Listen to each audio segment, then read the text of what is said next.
Welcome, ladies and gentlemen. Ascending Tide DLC finally launched. If you log in, you will actually see it has a really cool new background on the character select. Today I want to talk about the combat changes because there's a lot of important things that impact the game in mostly a positive way. Please check out ESO-hub.com. We do have the newest DLC stuff listed up here, Ascending Tide. We do have all the new sets and all the new furnishing items, the 2 new dungeon DLCs, the new Rewards of the Worthy sets, the new Imperial City sets, the new dungeon guides are here. The dice, the decon assistant, which will probably launch later in the DLC, and the new motifs. You can check all of these out. We also do have a new section, so we will post more news about ESO in general. A lot of funny news articles as well. The ESO NPC who was so annoying that he had to be moved. This is a true story. Kind of funny. Anyway, the builds on alcasthq.com also have been updated already. Keep in mind, I haven't changed builds too much because this patch is very short, right? The chapter launches on June 6th. That means we will get the test server in mid to late April. So basically in a month, right? So I haven't bothered to change the builds too much because, again, in a month a lot of things will probably change, because usually during the chapter Sauce is changing a lot of things. Now let's actually get to the combat stuff. I've already talked about most of the new sets already in previous videos, so I'll just skip these things. Let's start. Player abilities that scale with your offensive stats, such as weapon damage and max stamina, will now dynamically scale with the highest of your offensive stats. Basically, magic abilities can now also scale with weapon damage and max stamina. Or like Wrecking Blow could scale with spell damage and max magicka. Of course, Wrecking Blow still costs stamina, but you can make it scale with like spell damage and max magicka.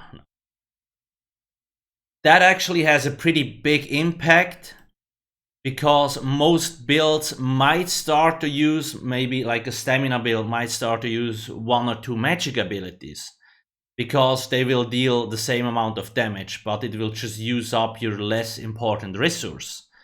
That way you can manage your resources better as well. And obviously hybrid builds become more viable.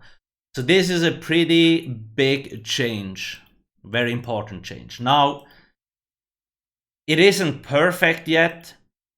Passives still mostly scale of 1 stat, but I do have a feeling that they will change that with the upcoming chapter. So we will probably see that when the test server for the chapter comes. There's still a few things that don't scale, right? Now, player abilities that grant Major Savagery, Prophecy, Brutality, or Sorcery now grant both of their respective versions, in efforts to reinforce that accessibility of hybrid stat gaining. So yeah, these 2 things, like, these are huge buffs. Let's actually check out critical search. So you can see now it gives Major Brutality and Major Sorcery. Same for stuff like Rally. Should now also have both Major Brutality and Sorcery, right? So hybrid builds become a lot more viable. This is obviously also a double-edged sword. I guess that's the impression. It kind of mixes everything together. For some people it is a good thing, for some people there's a weird thing. Because I do have a feeling we will go to a build setup where it's not really anymore about magic and stamina, it's just whatever skill or like skill layout will deal the most damage will be used. And eventually maybe Source wants to merge the stuff together. Because in a lot of other MMOs, you don't really have this Magicka stamina version stuff. Like, it just confuses people. So we might just end up with a sorcerer damage dealer, and that's it, right? But we will probably get a first glimpse of that with the chapter. And then maybe they will merge some of these stats, because if everything gives Major Savagery and Major Prophecy together, why even have two stats? You can merge these. So I guess we will go into that direction. But we will probably see that in future DLCs and patches. Note that player passives and consumables that grant the minor versions of these have not been adjusted at this time in order to preserve class unique power contribution for coordinated groups. Lost connection, okay. Let's move on. Dragon Knights, Ardent Flame, Fiery Breath, Engulfing Flames. This morphs. A bonus damage taken now scales with a mixture of your weapon and spell damage rather than spell damage and max magicka. The cap is reached when your combined weapon and spell damage is over 9000. This is basically also so hybrid builds have an easier time to reach the cap, or just in general. Let's actually see what it says. All the skills and sets are also updated, by the way, on ESO-hub.com.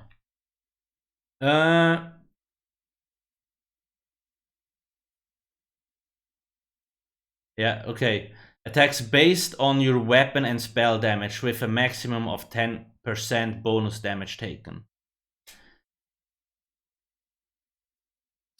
So it says... It's a little bit weird. Okay, no, that's actually correct. This morph's bonus damage taken now scales with a mixture of your weapon and spell damage. Yeah, okay. So that is correct, what it says in the tooltip. Searing Strike, Burning Ember. So this really surprised me, this change. This ability now heals for up to 100% of the damage done anytime it deals damage, rather than up to 75% of the total damage done when the effect ends.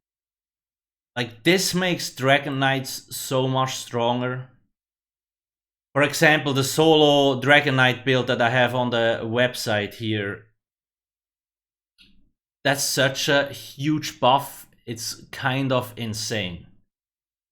Because as long as we have Burning Embers on the enemy, like, we cannot die unless we get one shot. Because the heal of this is now so strong. Every time Burning Embers ticks, and it usually ticks for 3 to 4k, we get the same amount of healing. That's just insanity. I also wrote a news, let me actually see if it's still there. Yeah. I also wrote a news article about this. Dragon Knights are receiving a huge buff to one of their best abilities in the DLC. So that's just juicy. I really like this. It's a little bit too overpowered, but maybe they will tune it down in a later patch, but yeah. Developer comment. So the reason this change was made to help offer the Dragon Knight more steady healing in the midst of combat, rather than locking the healing behind a more burst-like window where it comes in massive clumps. Since much of the Dragon Knight's healing currently comes in bursts, while their sustained healing is weaker. Additionally, this will fix many issues where the healing from the current iteration can return significantly higher than intended in some situations, as well as fixing numerous issues where the heal value was incorrect. So that is a correct analysis of the situation. Dragon Knights always had like issues with heal over times, but this kind of solves the problem now. Like previously, this is a small change, I made this update. I used to have Cauterize, so like the healing morph of this to get more healing. And obviously the Pale Order. But now we can use the damage morph because the healing is just so strong from Burning Embers. Draconic Power, Spiked Armor. The returned damage from this ability and its morphs now scales off a mixture of your physical and spell resistance rather than spell damage and max magicka. So because this is a tank or it should be a tank ability, this makes sense that it scales off your resistances. Volatile armor, the area of effect damage from this ability now scales off your physical and spell resistances. Okay, good change. So I really do like the Dragon Knight changes, even though I do think this is a little bit too overpowered. But hey, it makes the solo build a lot more fun. Necros get mostly fixes. Pummeling Goliath fixed an issue where this ultimate bash override did not receive the cost and cooldown adjustments that the core mechanic bash got. Yeah. It can now also proc enchantments or poisons. That is actually a big fix. I didn't know that. Gravelord, Mystic Siphon fixed an issue where this Morph's magic restore was lower than the tooltip. Okay. Skeletal Mage, fix an issue where this Morph's damage was not increased per attack as stated. Living Death, fix an issue where this ability and its Morph's ally healing were considered single target instead of AoE. Oh, okay, interesting. The heal from all of these abilities and the tooltips will now probably be tracked as area of effect. Yeah. I'm still a little bit like, I wish necromancers would get access to major sorcery or major brutality. They don't have a class skill that actually gives them that. I'm a little bit sad to see that it's not in here. But anyway, it is what it is. We can use other abilities. Nightblade. Killer's Blade. Fix an issue where the ability could fail to be recognized as a class or execute ability. Oh, what? Well, okay. Fixed an issue where the override for this ability and the Morph Assassin's Will was 30 meters instead of the standard 28. Sure. Fixed an issue where this ability and its Morph's tooltip stated it had an instant cast time rather than its true 400 milliseconds. Shadow Path of Darkness made some back-end improvements to this ability and its Morphs. This ability now heals one less time over its duration as a result of the back-end adjustment mentioned above, but its total healing has been increased to ensure no changes in overall power have been made. Okay. Strife increased the damage of this ability and the funnel health morph by 5.6. Actually, check this out. So this is the base skill and the funnel health one. Steal an enemy's life force, yeah, heals an additional target.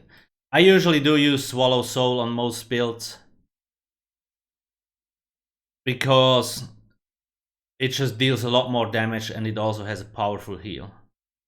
Funnel health, can only really use it on a heal build if you really want it, but even then, like, Swallow Soul might be better.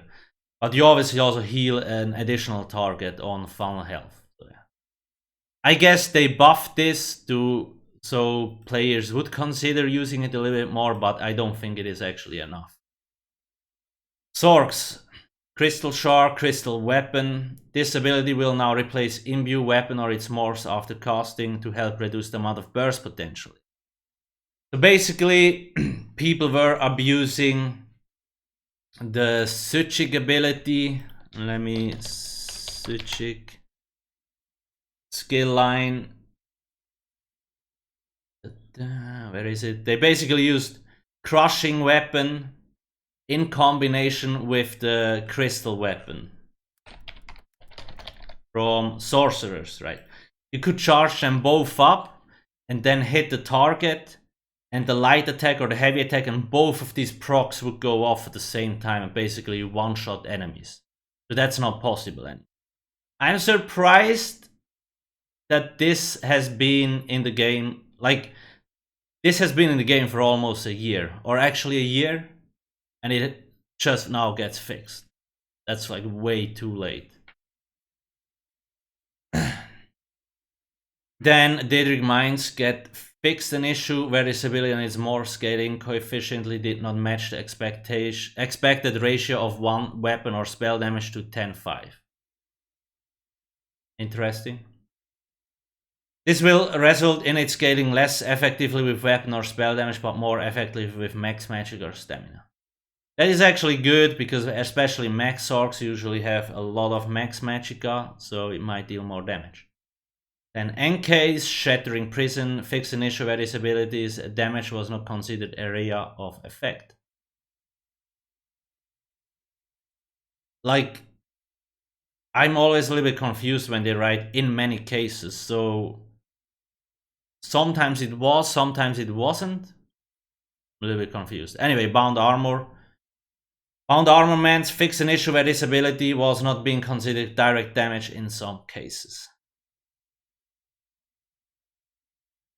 Okay, weird. This skill is actually really cool. It's the stem Sork one that got reworked. You have like these 4 daggers above your head. Really cool skill. Storm Calling, Lightning Form. This ability and its morphs now lasts 20 seconds at base, up from 15. Boundless Storm. This morph now ranks up to 30 seconds, up from 23. So this is great that it will last longer. It's actually a nice buff. This morph now no longer ranks up in damage. I don't care about the damage. I rather have it last longer. This is great. Hurricane. The area of effect from this morph now grants at 8 and 15 seconds rather than 6 and 11. Reduce the damage bonus per tick to 8% down from 10. The total damage bonus will reach 160% and max stacks, up from 150. Okay, sure. Templars, Adric Spear. So Templars actually got us a big fat buff, especially for PvP.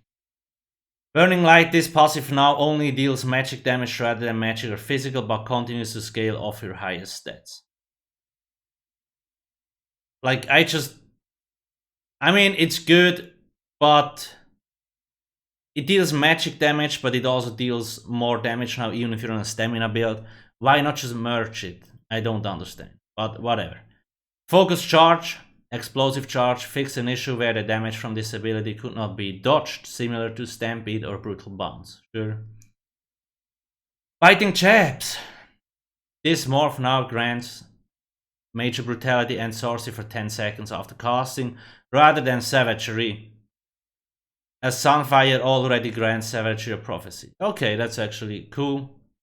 But the thing is, like, stem builds don't really use Sunfire, right? Yes, they could actually use Sunfire now because it scales off the highest of your stats. It will actually also deal damage.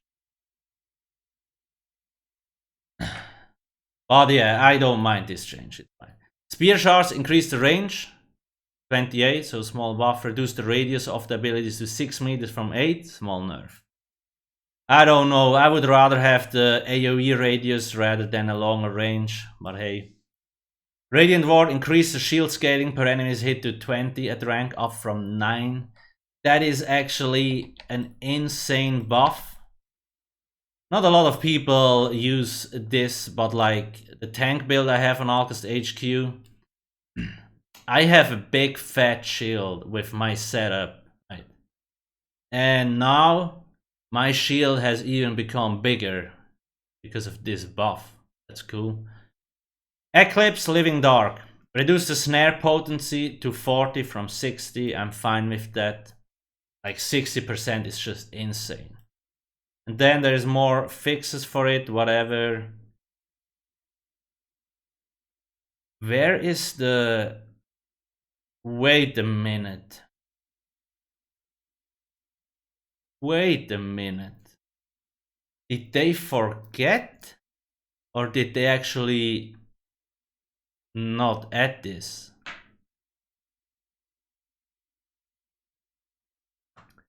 Interesting. Let me actually check this out real quick. Because on the PTS, I'm 100% sure. Javelin. Yeah. Piercing Javelin. Am I blind? Interesting. Because on the test server, Piercing Javelin, this ability and its morphs now bypass block. This got a lot of backlash from the community because it is completely broken. So either they actually didn't go through with the change or they forgot to add it here. We will see. Interesting, very, very interesting. Where were we? Yeah. Warden. Animal Companion Scorch Deep Fissure. Increase the duration of Major Breach granted from this morph to 10 seconds. I don't know what it is with Wardens, they always have very short buff durations. Like sometimes I just feel like I'm reapplying buffs rather than actually dealing damage. 10 seconds is better than 6, but it's still not enough to be. Of course, if you have a normal rotation, then 10 seconds will be enough. Anyway. Growing Swarm Dismorph now limits the number of active targets you can have it onto 1. Increase the damage of the re-off effect portion of the ability by 5%. Green Balance, Funnel Growth, increase the healing of this ability and its morphs by 12.5% to meet the AoE burst heal standards. Okay, cool. Healing Seed, performance improvements, fixed an issue where the synergy granted from this ability and its morphs harvest was not playing visual or sound effects. Corrupting Pollen. This ability now prioritizes lowest health enemies with major defile. Lotus Flower reduced the cost of this ability and its morphs to 135 down from 3k. Damn, that's a big fat buff. Cool. The base ability now grants Major Prophecy and Savagery while active, sure. Then Green Lotus, this morph now increases the number of targets healed to 2 up from 1. It also increases the healing of the light attack portion to 1500 up from 320. And the heavy attack, okay, sure.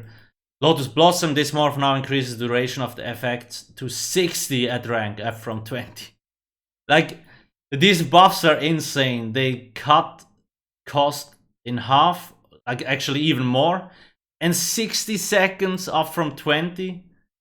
I mean, that's actually cool, but it's like, that's such a big fat sledgehammer change. It's insane.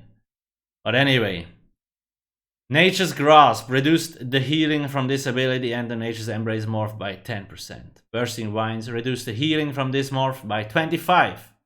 To ensure it is not stronger than other burst heal abilities. Then we have Crystallized Shield, Shimmering Shield, fix an issue where Major Heroism would not refresh from this ability. Okay. Increased the duration of this morph from Ice Fortress to 25 up from 24. Like, why even invest time in this if you just up it to like 30 seconds? These were the class changes, so there's a lot of small changes. Dragon Knights and the Wardens got the most big, juicy buffs in my opinion. But yeah, mostly just minor things. So what do we have here? Weapons, two-handed, cleave, carve.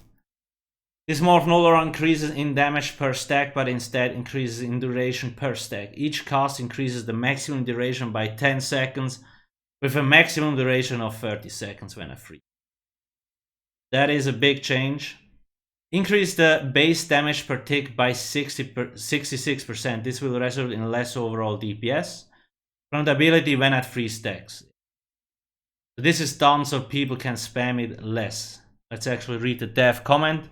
Previously, this ability was allowed to stand alone as an incredibly potent dot to help give two-handed weapons some much needed sustained DPS to help it keep up with other weapons. However, the previous iteration created a situation where the maximum stacks were so strong, it was eclipsing many other damage over times or dots in terms of raw DPS, while being incredibly swingy in real content where you needed to back off from your target. The new iteration will have less volatility in its overall DPS and get it closer to other dots, while giving it high uptime to let you focus on other abilities. I would like them to fix the clunkiness. Actually, no, that's not carved, that's the other skill. That's this skill is annoying to cast it. Okay, that's fine. Critical Charge, Critical Rush. This ability now ranks, whatever. Reduce the base cost to 3.5 from 3.8. Sure, small buff. Stampede.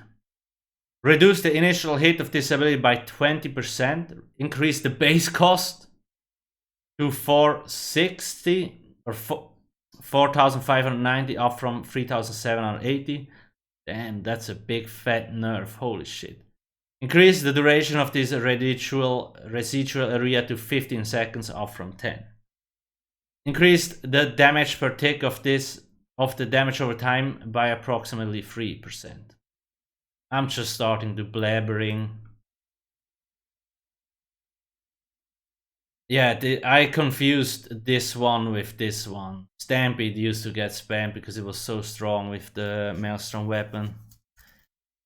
Similar to Carve, this ability's potency was juiced up to inject some power for the skill line's Pv's performance, but ultimately created a situation where the other morph felt eclipsed entirely, even in PvP.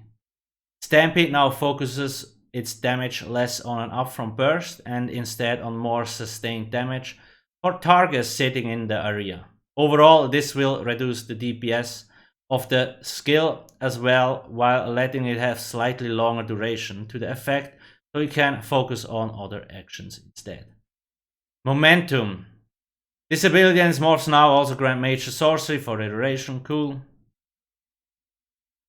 Forward Momentum. Increase the final cost of this ability to 3,240 up from, oh, it got more expensive. Okay. Increase the duration of major and minor buffs provided from this ability to 40. Okay, that's actually a fat buff. That is cool, so you will have to cast this less time. This is very useful, especially for PvP builds. PvP builds don't really use this skill, but for PvP, that's a huge buff. Reverse Slice. Increase the cost of this ability and its morphs to 2,430 up from 2,160. Reverse Slash morph. This morph's splash damage now ranks up to 100% up from 78. Oh, okay, that's a welcoming change. Then we have One Hand and Shield Deadly Bash. This passive now increases damage of your bash attacks by 500 down from 1,500, but also reduces the cost of bash by 50 up from 40. That is a nerf. We are easing back the ease of access power that bash builds have access to. Holy sh, that's a lot of access and eases. Without making more operational costs to their builds, while giving a little bit back from them so it doesn't feel like a complete loss. We will still be keeping a close eye on bash builds moving forward, where they can feel like a cool niche playstyle without making them feel better at bursting people than an assassin. I guess that makes sense. Power Bash. The damage from this ability and its morphs are now considered bash damage and interrupt casting targets. This means the damage will increase with bonuses to bash as well as triggering events that require you to deal bash damage. It will not, however, inherit cost reduction bonus to bash. Power Slam Morph. The bonus from this ability, Resentments, no longer stacks up to 10 times. It now simply increases the damage of your next Power Slam. Whatever. Shield Charge, Shield Assault, increases the shield granted from this morph to 25% of your max health up from 15, sure. A little bit of cost reduction. Flying Dagger, Dual Wield. This ability and its morphs now also grant Major Sorcery. Flying Blade, the base version of this skill now also grants Major Brutality and Sorcery after casting, rather than only one. Sure. Increase the damage of the teleport version by 50%. I have, like, since they actually made it to a true flying dagger, flying blade thing, I have never seen anyone use this skill. So it's good that they change it, but I don't think it's good enough for it to get used. Bow, Bombard. This morph no longer also snares targets. That is a good change. The snare was very frustrating. This morph now reduces its cost as the ability ranks up rather than increasing the duration of the negative effects. It still immobilizes, so the immobilize remains to be 4 seconds. Venom Arrow, this morph now grants Major Brutality and Sorcery for 10 seconds after casting. So that is actually a good change. So the bow skill line now also has access to major brutality and sorcery. Blessing of Protection. This ability and its morphs now follow the area of effect burst heal standards, and as such have increased the cost to 4,860 up from 3,510. Increase the healing down from Blessing of Protection and Combat Prayer by 36% and the duration of their effects to 10 seconds. That's a big fat buff. I would rather have a lower cost than more like increased healing down though, but yeah, whatever. Restoration morph, increase the healing down from its morph by 12%. Ooh. Increase the duration of the buff provide up to 20. Okay, cool. Ward ally, this morph now reduces in cost as the ability ranks up rather than increasing the shield size. Sure. Soul Trap, this ability and its morphs now only deal magic damage, but its damage will scale dynamically. Okay. Oh yeah, Vampire also got a change. Blood Frenzy. This ability and its morphs now grant a stack of up to 30. And 30 weapon and spell damage rather than 600 up front. This skill was incredibly strong. And now it scales up slowly, so it's not as powerful anymore because it takes time to reach the max. Decrease the tick frequency to 2 seconds down from 1. Funny joke. So the ability drains health slower. The health cost now increases by 250 health per stack. Reduce the initial cost to 700 down from 1980. I'm still not happy with how Vampire is treated. Like, since they reworked Vampire, I barely see Vampires anymore. They basically killed off Vampire builds. In certain ways it's a little bit better, but in most cases, like when I talk to people, they really don't seem to like it. Simmering Frenzy, this morph now increases the weapon and spell damage granted to a maximum of 40 stacks rather than adding 66 weapon and spell damage. State of Frenzy, this morph now also reduces the ramping cost of the ability to 200 pair. Vampiric Drain, increase the damage, cool. Werewolf, small fix. Psijic, Imbue Weapon, this ability and its morphs now all cost 2,700 rather than 2,750. Sure, yeah, that's pretty much it, I guess. Again, like, there is a few cool class changes, but the most important stuff is up here, right? Like, hybrids are a lot more viable.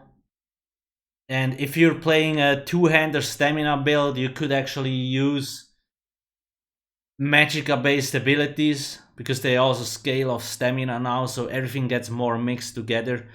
We will see how the whole thing develops this patch. Like I said, I haven't changed too much things on the builds this patch, but when the chapter will launch, the builds will change a lot more, right? Because this patch is so short, it's usually not worth investing too much resources, because the test server will come in like 4 to 5 weeks already. If I were you, I also wouldn't change too much, especially not waste any gold mats. Just wait for the new PTS so we can see where the meta evolves. Make sure to check out ESO-hub.com and check out alcasthq.com. We also do have the Dwemer Automaton Discord bot. Make sure to check out all my socials. Everything is in the description of the video. Thanks for watching and have a nice day. Cheers.